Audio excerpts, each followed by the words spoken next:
Pessoal, como eu falei, né, ali da área de Bengala, né, lembrando sempre ali referência à Índia, né, a gente tem nessa região, né, e também no Sudeste Asiático, uma questão física constante que acontece nessa região, que são os ventos de monções, ou também conhecido como chuvas de monções, né, as monções asiáticas. O que são essas monções? São ventos predominantes, tá, que vão ter, né, uma diferença de pressão atmosférica, né, em alguns momentos do ano, sendo influência do mar, influência do continente, tá? Que vão gerar essas diferenças de pressão, né? Que vão ocasionar uma frente de ventos e uma frente de chuvas, tá? Ou a ausência deles, tá? Vou explicar melhor um pouquinho isso com vocês. Não sei se vocês lembram, né, sobre o conteúdo de climatologia, tá? Mas quando a gente está falando de climatologia, a gente está falando dos sistemas atmosféricos e dos elementos e fatores climáticos, tá? Só relembrando um pouquinho para você, as células de alta pressão são as células dispersoras de vento. E as células de baixa pressão atmosférica são as receptoras de ventos. Beleza? Tranquilo? O que geralmente acontece? As células de baixa pressão, como elas recebem vento, geralmente elas recebem ventos, né, úmidos, principalmente se esses ventos estiverem vindo de regiões oceânicas, tá? O que acontece na monção de verão, que é essa aqui de baixo aqui? Eu tenho a célula de alta pressão, que é dispersora no oceano, quando a gente está falando do verão do hemisfério norte, tá?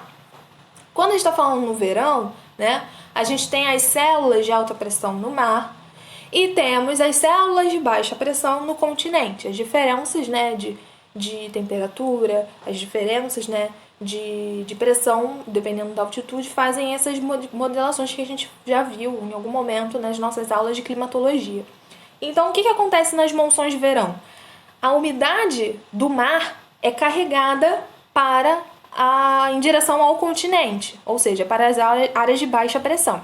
Quando acontece monção de verão, essa umidade carregada do oceano para o continente acaba gerando uma quantidade muito grande de enxurradas, de chuvas muito fortes, uma grande quantidade de água acumulada que vai ser precipitada no continente. E o que tem no continente? Cidades, as pessoas, a infraestrutura, ou seja, isso tudo acaba sendo abalado. Exceto quando você tem a questão das agriculturas de jardinagem, que são muito comuns na região asiática, né, que são culturas que estão próprias para áreas alagadas, né? Então isso acaba não afetando quando você tem sistemas de jardinagem, que vão ter uma técnica, né, toda apropriada para receber já essa estrutura de alagamentos. Tá? Se você não tiver uma estrutura agrícola, né, em formas de terraceamento, em formas de curvos níveis, né, você acaba tendo uma área muito alagada e isso vai destruir toda a sua plantação. Então, essas enxurradas das monções podem ocasionar esses problemas.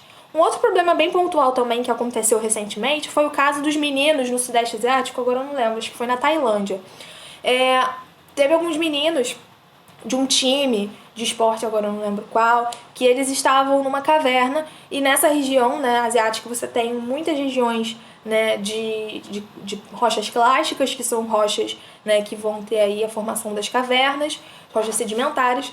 Então, quando teve uma monção de verão muito forte, ou seja, uma chuva muito forte, acabou alagando as cavernas e os meninos ficaram ilhados, né, digamos assim, dentro da caverna cheia de água.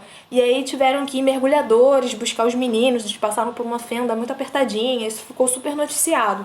Isso tudo aconteceu por conta dessa monção, né, uma chuva muito forte que já era, de certa forma, esperado, né, eles estão acostumados com isso, é algo natural desse local, né, dessa região. Então, enfim, não foi algo tão absurdo e por isso que até questionaram por que eles estavam naquela caverna, enfim, já se é acostumado, né, que tenham cheias dentro das cavernas.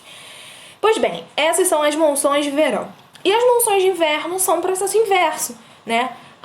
Você tem baixa pressão nas águas, né, no oceano, e você tem alta pressão nos continentes, na área continental. Como a gente sabe, alta pressão leva umidade para baixa pressão, leva os ventos para baixa pressão. Então, se eu tenho alta pressão no continente, eu estou carregando a umidade. E aí, se eu tô levando a umidade embora, o que vai ficar no continente? Uma área muito seca, tá? Então, você vai ter um processo inverso. Quando eu tenho períodos de monções no inverno, o que acontece é o inverso. Em vez de ter enchentes, você tem períodos de secas, porque ficam bastante tempo sem chover, tá? Isso acaba também prejudicando, de certa forma. Então, é uma região que ela naturalmente sabe que existe esse processo, está acostumada e que ela tem alguns procedimentos para poder sobreviver a essa constância, tá? E essas monções são um fenômeno, né, climático específico dessa região, tá? Do Sudeste Asiático e principalmente atingindo ali também a Índia no sul, né, na Ásia Meridional, beleza? Outra questão física também muito importante, que sempre é falado também na região asiática, são as atividades sísmicas, tá? As placas tectônicas nessa região, elas são muito instáveis, né? Os continentes estão sobrepostos em regiões de limites muito próximos, né? De placas tectônicas. Então, você tem um deslocamento muito forte dessas placas tectônicas e que vão ser propagados nos continentes. Principalmente se esses continentes forem ilhas ou forem penínsulas, né? Então, você tem uma região mais, digamos que, sensível, né? Um território mais sensível a sentir esses tremores. Então, o que acontece geralmente? Se são áreas de península, áreas de ilhas, você acaba tendo vai ter maior impacto no surgimento dos tsunamis, né? Então, as tsunamis são fenômenos que acontecem constantemente nessa região da Ásia, principalmente pela questão do tectonismo e pela questão da sua proporção de área continental, né? Então, são regiões aí que sempre tem algum tipo de atividade sísmica do terremoto ou também acontecendo nas águas que vão gerar os maremotos ou tsunamis, né, que vão gerar ondas gigantescas. Tranquilo? Beleza. Agora vamos falar um pouquinho de questões políticas e econômicas de alguns lugares específicos da Ásia, tá? Eu separei alguns trechos aqui importantes para vocês, pra gente poder aí... Eu tô sozinha no vídeo, né? Então a gente não vai poder debater. Mas eu vou apresentar questões para vocês, tá? Pode ser assim? Eu vou apresentar questões para vocês, tá? E aí a gente vai, no final, realizar alguns exercícios, né?